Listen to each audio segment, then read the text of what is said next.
이겼습니다. 예. 저기 국정대전은. 그 자유한국당 오늘 그 광화문 집회한 예, 예, 오늘은 뭐 예, 있는 예. 그대로 논평해 주시기 바랍니다.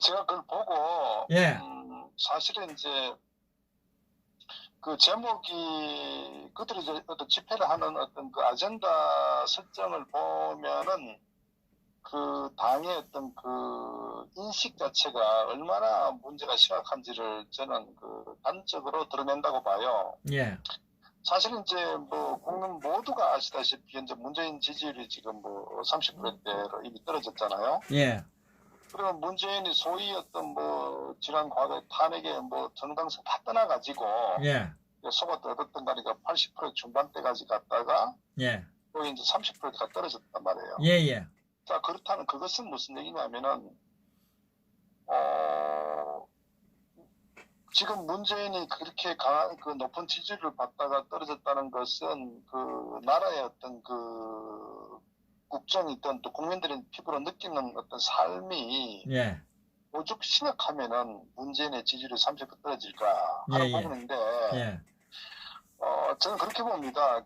결국은 이런 그 나라가 완전히 파국으로 치달았지 않습니까? 한 2년 반 동안에. 예, 예. 완전히 뭐 폭망 수준이죠. 예, 그러니까 어떻게 보면 이제 무능하기도 하고 어떤 전국의 방향도 올바르지도 않고 뭐 어떤 그 정권의 탄생 배경도 매우 심각했고 예, 그런데 사실은 이제 우리가 항상 그 문재인을 비판하는데 저는 그렇게 생각해요. 문재인이 잘못한 건 매우 심각하죠. 그러나 그보다 더욱 심각한 것은 결국 소위 야당이라는 자유한국당이 보여준 지난 2년 반 기간 동안에 어떤 대처 능력, 저는 부분에 그것도 매우 심각하다고 보는 거예요. 어떻게 보면은 문재인 정권보다 더욱더 저는 책임이 크다. 예, 좀 그렇게 보는 거예요. 예, 역대 이래로 어느 정권이든 간에 항상 특히 대한민국의 정치 구도는 여야가 사실 팽팽하거든요. 예, 이제는 이념적으로 굉장히 사실 매몰되어 있는 이 대한민국 제 상황이기 때문에 그래서 좀처럼 보면은 보수 우파가 기본적으로 50% 이상의 기본적인 어떤 그 지지를 받고 있어요. 예, 그렇기 때문에 정상적인 어떤 그 야당, 실상 어떤 선거에서 우리가 패했다고 하더라도 야당이 존재했더라면 문재인 이 좌파 정권이 그렇게 일방적으로 국정 운영할 수도 없고 나라가 이렇게 짧은 시간에 이렇게 허물어질 수가 없어요. 예, 예, 그래서 기본적으로 저는 좌파를 비판하기 전에 이러한 대한민국의 오늘날 이렇게 처참하게 정말 거의 몰락했다 할 정도의 가장 심각한 책임에 일단은 전 자유한국당이 있다 이렇게 보는 거예요. 자, 그러면 좀 대부분 지금 구체적으로 아시다시피 모든 그 산업 국정 전반에 걸쳐가지고 정말 어떻게 보면 회복 불능 상태까지 갔거든요. 예, 가장 심각한 부분이 특히 이 국방 안보 문제에 있어서 직접적으로는 지난 9.19 그 평양 공동선언 이후에 예, 대한민국의 모든 그 안보가 허물어졌지 않습니까? 예, 예, 한강 기후부터 GT부터 모든 부분들이 여러 가지 어떤 대응 태세든 한미 군사훈련 자체도 거의 사라졌다시피 한 정도로. 예, 그럼 이런 상황 같을 때 정상적인 보수 우파의 이념을 지향하는 정당이라면은 이거 하나만 가지고도요. 예, 사실은 문재인을 예적죄 또는 심지어 간첩이 공산주의라고 이미 법적으로도 이미 고영주 변호사도 주장해서 무죄로 받았지 않습니까? 그 정도로 현 좌파 정권이 굉장히 심각하거든요. 예, 예, 그래서 실질적으로 어떤 남북 관계도 정상적인 어떤 평화를 가장한 일종의 저들의 업무가 웬만한 전문가들은 이미 다 파악하고 있고 국민들도 상당히 우파 국민들도 인식하고 있잖아요. 예, 예, 그렇다면 그 문제 하나만 갖고도 사실은 이 문재인 좌파정을 끌어내야 된단 말이에요. 예, 예, 그런 어떤 아젠다 설정해서 투쟁을 해야 된단 말이에요. 예, 예. 그것은 단순히 국회 의석의 숫자를 떠나서 또 원내 투쟁이 아니라 장외에서 강력한 투쟁에서 아마 문재인 좌파 정권을 끌어내려야 되거든요. 예, 예. 그럼에도 불구하고 저들은 어떻게 대했나요? 그럼 거의 일방적으로 이 좌파 정권이 국정을 끌고 나가는데 사실 뭐 속수무책일 정도로 무능했단 말이에요. 예, 그리고 그렇습니다. 또한 국민들과 직접적인 삶에 어떤 그 영향을 미치는 경제 문제도 심각하죠. 지금 사실은 저기 저 화면에 보다시피 네. 고등학생 소풍 왔는 것처럼 하고 있잖아요. 자 그러니까 제가 드린 말씀이 이 좌파는 수없이 많은 어떤 그 단순히 어떤 그 뭐 정책의 실패라고 볼 것이 아니라 예, 대한민국의 어떤 그 이념과 운명 자체를 이게 북한과의 어떤 그 연계된 조직이 아니라면은 이렇게 망가뜨릴 수가 없단 말이에요. 예, 예. 그러니까 거의 노골적으로 일방적으로 그냥 그 친북적 행태를 보였잖아요. 예, 그리고 어떤 무능한 경제정책으로 인해가지고 결국은 장하성이가 어떤 그 아마추어적으로 예, 이 소득적 주 52시간하고 어떤 그 최저임금식 그런 거 자영업이 거의 뭐 몰락했지 않습니까? 예, 예, 경제 기반이 무너졌단 말이에요. 자, 그러면 예, 다 떠나가지고 어떤 국방 안보 문제도 심각한 어떤 그 문제를 야기했고 경제 문제도 정말 거의 뭐 대한민국이 가장 정말 잘한다고 주장해도 경제 문제조차도 이렇게 몰락시켜버렸거든요. 예, 그렇다면은 이거는 단순하게 어떤 뭐 정책 질의하고 정책에 대한 어떤 비판할 게 아니라 근본적으로 정권 퇴진으로 갔었어야 되는 거예요. 저는 기본적으로 예, 설사 100번을 양보해서 이 문재인 좌파 정권의 정상적인 집권의 과정을 거쳤다고 하더라도 예, 그 이후에 그 보인 어떤 정책 방향, 그 대한민국의 어떤 몰락을 봤을 때 이거는 정상적인 정당이라면은 그냥 두면 안 되는 거예요. 그러면 그들은 소위 그 보수파를 지향하는 이 정당 자유한국당 입장에서는 예, 당연히 정권 퇴진 갔어야 되거든요. 우리가 한번 기획해 보자고요.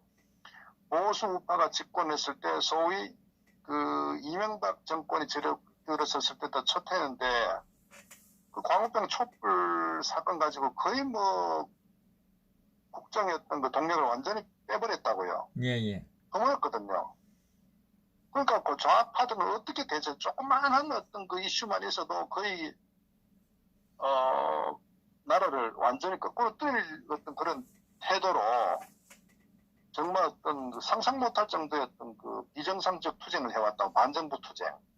예, 그리고 박근혜 정권 들어서서도 결국은 첫 해년도는 국정원 댓글 사건, 그 말도 안 되는 국정원 댓글 사건 가지고 완전히 나라를 흔들었죠. 예, 예, 그리고 또 세월호 이 해상교통 사건 아니고 냉정하게 따지면은 예, 예, 대한민국 수없이 많은 뭐 사건들이 다반사로 일어났었죠. 그런데 그걸 가지고 완전히 그 정치적이고 정략적으로 이용해서 얼마나 정말 나라의 어떤 완전히 뭐 나라를 흔들었습니까? 예, 결국 그것을 빌미로 해서 탄핵했던 그 주요한 이슈까지 만들어서 그렇게 해왔단 말이에요. 그러면 거기에 비하면은 예, 문재인 좌파 정권이 지난 2년간, 2년 반 동안 보인 행태에 대해서는 이건 100번, 1000번 끌어내려야 된단 말이에요. 예, 예, 이것이 어떻게 보면은 기본적인 정당의 인식이고 정치인들이 가져야 될 태도란 말이에요. 국가와 국민을 위한다면은. 그런데 어쨌거나 지난 2년 반 이런 무능하고 유약한 태도를 보인 그 실체가 바로 자유한국당이란 거예요. 예, 예, 자, 그런 많은 시민사회단체, 수없이 많은 분들이 이런 나라가 위태위태해가지고 지난 10월 3일도, 9일도 그렇고 특히 뭐 우리 공화당 같은 경우 지난 3년간 뭐 비가 오나 눈이 오나 날씨가 어떻든 간에 수없이 많은 분들로서 지금까지 투쟁을 하고 있거든. 사실 상상 못할 정도의 투쟁력이라고요. 역대 맞습니다. 정말 예, 세계사에서 볼 수 없었던 그런 강한 투쟁을 해왔단 말이에요. 굉장히 심각한 것을 인식하고. 그러면 현 시점에서 지난번 이 자유한국당 집회하는 거 처음 아마 집회했을 때 보셨을 거예요. 저들이 했던 피켓을 보면은 뭐가 문재인 스탑이라고요. 그러니까 제가 누차 강조하고 말씀드리지만은 이 투쟁에 있어서 가장 중요한 아젠다 선정이란 말이에요. 그것은 현재 국정과 현 정치 상황을 어떻게 인식하고 있느냐 하는 부분 매우 중요하게 하나의 함축적으로 표현하는 메시지거든요. 예. 그런데 문제는 스탑이라니. 그러니까 정신이 없는 거예요. 그럼 스탑 어떡하는 얘기야. 근데 최소한 문재인 아웃이라고 하면 또 이해가겠지만은 그 문재인을 퇴진시켜야 되거든. 왜? 지난 2년 반간 이렇게 속수무책으로 대한민국에 몰락했는데 그러면 문제는 끌어내려야 될 거 아니에요. 국가와 국민을 위한다면은. 예. 강력한 투쟁을 전개해야죠. 그렇다면은 어떻게 구호가 어떻게 돼야 되겠어요? 그것은 바로 소위 이 자유한국당의 어떤 원내대표 어떤 이 투쟁을 끌고 가는 이 어떤 팀에서 메시지 선정이 그렇게 해서는 안 되거든요. 그럼 국민들 따라갈 수가 없다고요. 예. 예. 그렇기 때문에 제가 오늘도 이 자유한국당 집회를 한다고 해서 보니까 이런 그 국정전환 촉구 집회라고 하는데 그럼 그 얘기는 지금 보세요. 문재인이 지금까지 해온 어떤 행태 봤을 때 과연 저들의 어떤 나중에 조사를 해봐야 되겠지만 우리가 수없이만 의심을 하고 있잖아요. 북한과의 연계성 문제. 예. 그렇지 않으면 도저히 나라를 이렇게 절단낼 수가 없거든요.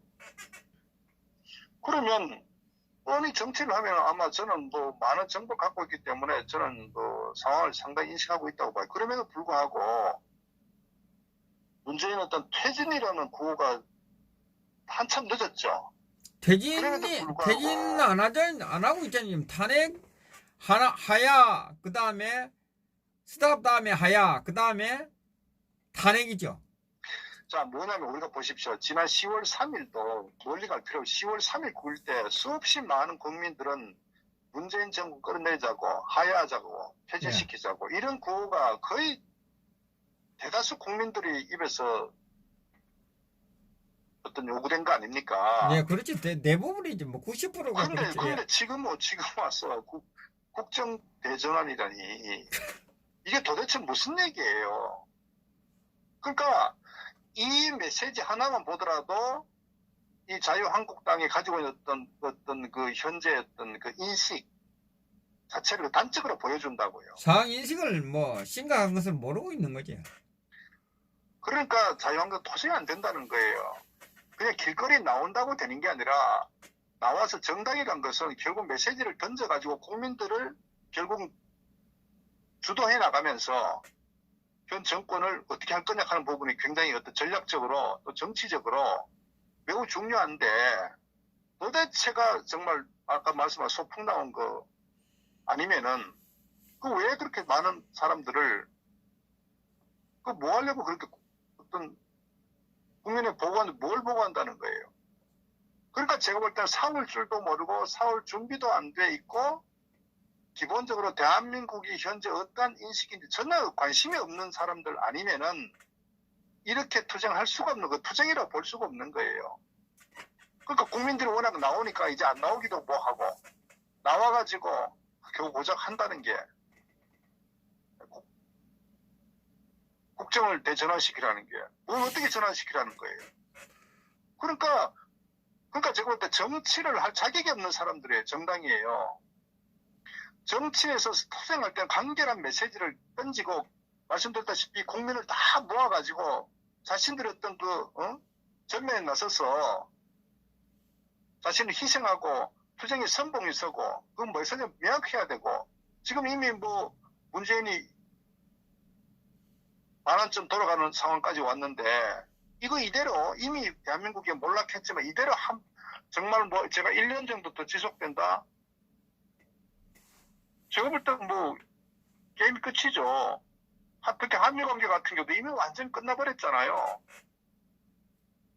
뭐 저는 그전도 주장했지만은 이번 그 일본의 어떤 경제 보복 어떤 행태 같은 경우도 결국은 미국 트럼프가 아베에게 어떤 강한 압박을 가해서 결국 그 경제적 보복을 했다는 얘기도 들리지 않습니까? 저는 당연하다고 보는 거예요. 그만큼 오죽하면은 한미 혈맹 관계가 이렇게 무너지고 미국에서 일본을 압박해서 한국을 제재하려고 하겠습니까? 그러면 이 사건 하나만 보더라도 지금 100번 끌어내려와야 되는데, 제가 말씀드리지만은 문재인이 하는 행태는 기대를 하지 않아요. 왜? 좌파도 원래 그랬으니까. 그러니까 노무현 때도 집권하면서 결국 노무현의 마지막 별명이 경포대였단 말이에요. 경제를 포기한 대통령. 그래서 그 당시에도 트럼프, 클린턴 정부 시절에 이 세계경제 호황이었거든요. 예. 근데 대한민국만 유일하게 마이너스 성장을 했다고요. 그만큼 좌파는 무능하고 경제를 바라보는 어떤 이념적 접근 자체가 전혀 다를 거예요. 그렇기 때문에 이미 우리는 그것을 경험했단 말이에요. 예, 예. 그 노무현 정권 때보다도 훨씬 더 무능한 이 문재인 정권에 들어섰는데 우리가 기대할 게 뭐가 있겠어요. 그렇다면 하루빨리 저 정권을 끌어내려야 되는 게 대한민국 구하는 거거든요. 국민을 위하는 거거든요. 예. 그 너무나 어떤 명확히 원한 거예요. 그럼에도 불구하고 이 자한당에 보이는 어떤 행태, 투쟁이라고 표현하기도 저는 뭐 없다고 보는 거예요. 서풍 나왔지 뭐 투쟁이라고 볼 수 있겠습니까? 그러니까 이런 그 기본적으로 인식이 잘못된 이 자유한국당의 과연 대한민국을 구할 대안이 되겠느냐? 그 부분에 대해서 국민들이 좀 명확하게 인식을 했으면 좋겠다. 저는 너무너무 안타깝고 어떻게 보면요. 뭐 혹자는 개돼지라고 표현을 하지 않습니까? 정말 개돼지 아니라면은 이렇게 맹목적으로 자유한국당을 지지할까? 그리고 자유한국당을 하지 않으면은 분열 세력이라고 주장하는 저는 그 좌파라고 보여요. 내지는 정말 판단력에 심각한 오류가 있는 그런 사람들이 아니라면은 어떻게 오늘날 대한민국이 이렇게 망국의 원인이 된 자유한국당, 구체적으로 탄핵의 주동 세력들로 인해서 정권이 좌파, 주사파 정권으로 넘어갔고 그 무능한 정권이 2년 동안에 집권하면서 대한민국을 완전히 처참하게 몰락시켜버린 이 상황임에도 불구하고 또 자유한국당을 지지해라. 총선에서 이기면 된다. 천만에요. 총선 얘기하는데요. 총선 이긴다고 될 일 아니에요. 왜냐하면은 이미 좌파들은 이 사법부에 이미 우리 법이나 국제법 이 판사들을 많이 심어놨고 그 다음에 국정원에도 이미 좌파 세력이 상당히 뿌리 내려 들어가 있는 상태고 언론에서도 이미 특정 집단 세력들, 좌파 세력들, 민주노총은 건재하고 정교조는 더욱더 강건하게 구축되어 있고 사회 전반적으로 완전히 좌파가 이미 뿌리를 잡아버렸다고요. 이 상태에서 국회의원 몇 명 더 과반수 확보한다. 물론 어떤 뭐 법안 의결할 때는 의미 있겠죠. 그러나 그것보다도 이미 대한민국의 전 산업 분야가 이미 좌파가 장악된 상태에서 단순하게 의석을 더 가져오고 총선을 승리한다고 해서 달라질 거냐 천만에요. 정상적인 정권도 저들이 멀쩡히 끌어내렸잖아요. 예. 그런데 국회의원 의석 더 갖는다고 나라가 달라진다고요? 천만에요. 중요한 것은요. 지금은요. 이념적으로 좌파와 우파가 하나 죽어야 결단 날 정도로 심각한 대한민국의 전국 상황이라고요. 예. 그렇다면 지금은요. 의석 수를 바라보는 게 아니라 투쟁력, 이념적으로 얼마나 싸울 준비가 되어 있는 정당이냐. 그리고 기본적으로 현 정국에서 좌파를 끌어내리고 앞으로 정말 대한민국을 다시 회복시킬 정도의 굉장히 강력한 어떤 정말 극우 소리 들을 정도의 강한 어떤 정치 세력이 나와야 되는 거예요. 예. 그런데 이런 소풍과 한심한 어떤 인식, 소위 그냥 다시 한 번 더 공천받아서 배지를 달고 국회 다수 의석을 해서 한다. 천만에요. 전 그래서 기본적으로 지금 현재 대한민국은요, 배지 수가 중요한 게 아니라 결국은 어떤 강한 투쟁을 통해서 몸을 바쳐서 투쟁을 해서라도 이걸 다시 바로 세우겠다는 전 강한 어떤 투쟁 결기 없는 정치인, 정당이라면요, 희망 없다. 그래서 온실 속에 화초 같은 이 자유한국당을 맹목적으로 지지할 게 아니라 어떻게 자유한국당 해체시켜가지고 정말 정통 보수 우파의 이념과 투쟁력을 갖춘 그런 제야 세력들이 저는 새로운 정치 세력화 시켰을 때 저 좌파들과 싸워서 정말 투쟁할 수 있지. 정말 어떻게 보면 온실속에 왔죠. 지난 보십시오. 지난 2년, 10년간 저 우파 정권 10년간 국회의원들 재선한 의원들 지금 뭐 초대선 의원들 말 한마디 안 하잖아요. 어? 이게 지금 오늘날 우파 정치권의 지형이란 말이에요. 이 상태에서 자유한국당을 지지하면은 우리가 나라를 다시 바꿀 수 있다. 저는 천만에 저는 기대 1도 하지 않습니다. 싸울 줄 모르는 사람은요. 집권을 하더라도 또 좌파에게 먹힙니다. 우리가 이미 탄핵 때 우리가 생생한 경험을 했지 않습니까? 보십시오. 이명박이 압도적으로 정동영 씨보다도 500만 표 이상 표차로 이겼어요. 그런데 이명박 정권 같은 경우에 이념적으로 준비가 안 돼 있었다고요. 그러다 보니까 좌파가 촛불 들고 나와서 광우병 파동을 할 때 그거 사실 전부 허위였잖아요. 예. MBC PD수도 완전히 왜곡시켰고 한 방에 가버리죠. 본인도 이명박 정권도 그랬지 않습니까? 그런 인식을 갖고 있었기 때문에 좌파에게 완전히 밥이 돼버린 거예요. 그래서 사실 어떻게 보면은 이명박 정권 집권 때 사실 노무현 정권했던 그 잔재들을 완전히 청산을 했었어야 된다고요. 이념적으로 완전히. 그런데 결국은 이명박 정권 때 그걸 그대로 방치했잖아요. 방치하니까 그 좌익 세력들이 뿌리를 곳곳에 내린 상태이기 때문에 결국은 박근혜 정부 때 어떤 그 이념적으로 집권하더라도 그 세력이 너무너무 컸기 때문에 결국은 넘어간 거란 말이에요. 일을 냈죠. 예, 좌파도. 그러니까 그렇기 때문에 지금은 자유한국당을 지지할 게 아니라 정말 국가를 위한다면 투쟁을 해야 되는, 투쟁하지 않은 자유한국당을 해체시켜야 된다고 주장해야 되는 거예요. 그리고 다음에 막말로 의석을 100석이 된다 하더라도 죽을 각오로 결기하는 100명 같으면요. 저는 국가를 구할 수 있다고 보는 거예요. 무능하고 유약하고 안이한 200명의 국회의원보다는 정말 자기의 몸을 던져서 나라를 구하겠다는 결계찬 그런 100명이 훨씬 더 소중한 현재 정치 상황이라는 것을 인식해야 된다고요. 그런 관점 봤을 때 현재 지금 자유한국당의 어떤 투쟁, 투쟁이라고 표현하기도 좀 싫은데 이런 광화문에 나와서 안일한 이런 그 대응 인식, 과연 이 정당을 우리가 믿고 지지했을 때 국민들이 원하는 결과를 얻을 수 있냐? 저는 100% 아니라고 주장하는 거예요. 그래서 좌파들이 보십시오. 그 좌파들이 이 박근혜를 끌어들일 때도요. 보면은 두 가지 아닙니까?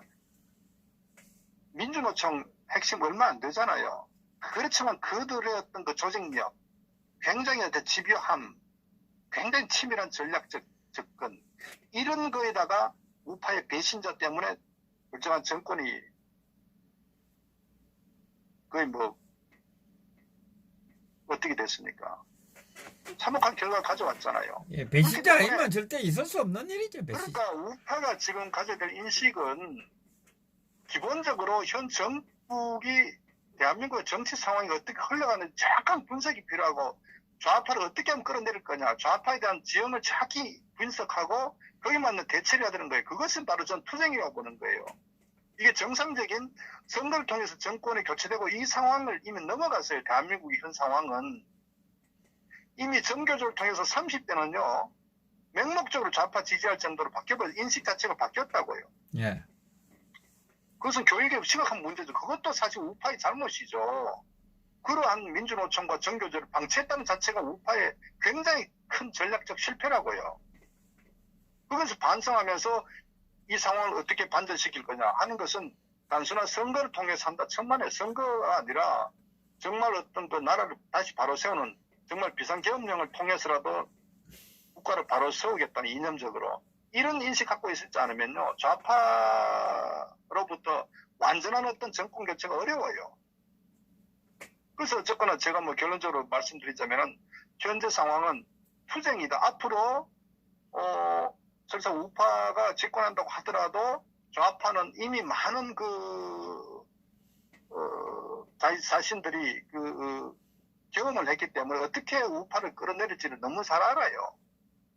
그런 이 좌파를 상대로 해서 정상적 대화를 통해서 한다. 저는 단연코 노라고 주장하는 거예요. 그래서 이런 부분에 대한 인식이 전 자유한국당의 어떤 개혁은, 특히 나경원 같은 경우는 제가 볼 때 하루 빨리 물러나는 게 국민을 위해서, 국가를 위해서 자기가 할 수 있는 마지막 봉사라고 저는 보는 거예요. 황교안 씨도 마찬가지예요. 맹목적 황교안 씨 지지, 왜 황교안 지지합니까? 그 사람의 리더십이나 역량을 우리가 보고 지지해야 되지 않나요? 네. 그 사람이 잘한다면 왜 우리가 지지를 못할 이유가 없죠. 그런데 지금까지 보인 행태를 봤을 때 저는 리더십이라고 볼 수가 없는 거예요. 저는 물러나는 게 아니고 해체밖에 답이 없다. 왜 그러냐면 지금 자 내년 총선에서요. 그죠? 지금 이 보수 우파가 200석을 얻을 수 있습니까? 죽어도 해도 못 얻는다 그래요. 많이 얻으면 150에서 160석 아니겠습니까? 그런데 자한당이 지금 외치고 있는 것은 스탑 하다가 하야크다가 자꾸 뭐라 그러니까 탄핵이라고 그러는데 아니 200석이 넘어야 탄핵을 시킬 거 아니에요. 할 수 없는 일을 지금 자유한국당이 하고 있잖아요. 그러니까 제가 말씀 계속 반복되지만은 지금은요 어떤 대한민국 어떤 70년 정치사에 예. 봤을 때 가장 심각한 위기 상황이고 제가 우려하는 부분은 이념적으로 예. 국가가 완전 좌경화됐다는 부분이 가장 이제 위험한 이 상황이고, 그다음에 좌익 세력들이 곳곳에 이미 예. 자신들의 어떤 세력들이 포진되어 있는 상태이기 때문에 예. 설사 정권이 바뀐다고 해가지고 밑에 뿌리가 흔들리진 않아요. 그것을 정확히 인식해야 된다. 그렇다면 지금은 극단적 상황으로 이 정말 우파의 이념으로 이 정권 교체, 진정한 정권 교체가 되도록 하기 위한 그 준비가 되지 않으면 어렵다. 그래서 그것은 바로 숫자보다는 결국 어떤 우파 이념을 가진 어떤 또 역량을 가진 그런 정치 세력을 배출하는 게 저는 탄생시기 매우 중요하기 때문에 지금은 투쟁의 어떤 시기다는 것을 좀 인식해야 된다. 그런 관점 봤을 때 저는 어쨌거나 자유한국당은 제 개인의 생각은 완전히 이미 해체됐었어야 되는 거예요. 그리고 새로운 정치 결사체로 새로의 어떤 탄생돼야 되는데 안타깝게도 현재 이 자유한국당의 내부 정치 구조 자체가 정상적 정치 구조가 아니라는 거죠. 사실 그 자체가 왜냐하면 모순 덩어리인 게 이미 탄핵 때 이미 저 정당은 죽은 거예요. 예. 그리고 그 세력들이 함께 같이 혼숙을 하지 않습니까? 그렇기 때문에 저는 자유한국당을 가지고 예. 어제까지 끌어모아 봐야 색깔에 빠져놓지 하는 건데 그게 도대체 좌파를 상대로 싸울 수가 없는 거예요. 그렇기 때문에 이 실체를 정확히 깨닫고 자유한국당 지지가 아니라 하루빨리 자유한국당 해체하고 새로운 정치 대안 세력을 만들어야 된다 하는 게 저는 그것이 어떻게 보면은 정상적이고 오히려 어떤 안에 대안이 될 수 있다는 인식을 좀 가졌는데 저는 그렇게 봅니다. 예, 그 정도로 정리하면 될 것 같아요. 네, 오늘도 보니까 국정 대전환이 아니라 사람을 귀한 시간에 모아놔놓고 왔던 분들이 자유한국당 집회에 왔던 분들이 우왕좌왕하면서 길 잃은 나그네처럼 왔다 갔다 하고 있는 강화문에서 그런 진풍경을 남긴 그 모습을 보면서 참